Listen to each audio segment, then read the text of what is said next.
বিয়ের এতদিন পর সৌরভ ও কল্যাণী আজ পুরীতে এসেছে, তাও এই রথের দিনে। এই সময় এখানে থাকতে পারাটাও ভাগ্যের ব্যাপার। হয়তো এটা হয়েছে জগন্নাথ দেবের ইচ্ছে।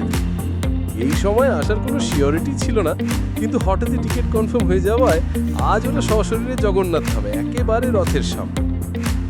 কল্পনা করিনি পুরীর রথযাত্রা এতটা জাঁকজমকপূর্ণ হতে পারে। আমি তো শিউরে উঠেছি রথের দড়ি ধরার সময়। মনে হচ্ছিল যেন স্বয়ং জগন্নাথ দেব আশীর্বাদ করছেন। এই ভিড়েও কি শান্তি! এত মানুষ এখানে, কিন্তু সবাই কেমন ভক্তিভরে মেতে আছে।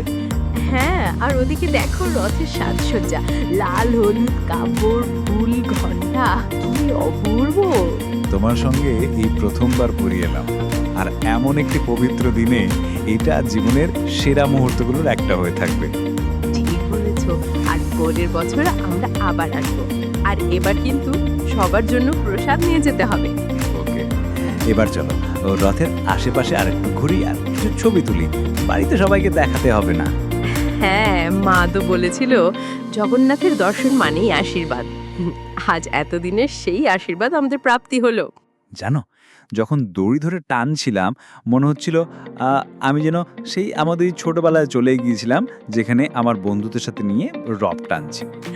আমিও অনেকটা ঠিক তেমনটাই অনুভব করছিলাম। আমার চোখে জল চলে এসেছিল, এত ভক্তি, এত আবেগ। আর এই মুহূর্তটা তোমার সাথে ভাগ করে নিতে পারছি, সেটাই তো সবচেয়ে আনন্দের ব্যাপার। জানো, এই সময়ে এখানে আসতে পেরে এখন খুব ভালো লাগছে। একদম। আর বিয়ের এতদিন পর এই সময় এখানে আসতে পেরেছি, সেটা কিন্তু জগন্নাথ দেবের ইচ্ছেতেই। এখন মনটা বেশ ফ্রেশ লাগছে। এবার চলো একটু বসে ডাবের জল খাই, গরমে একটু ঠান্ডা হই।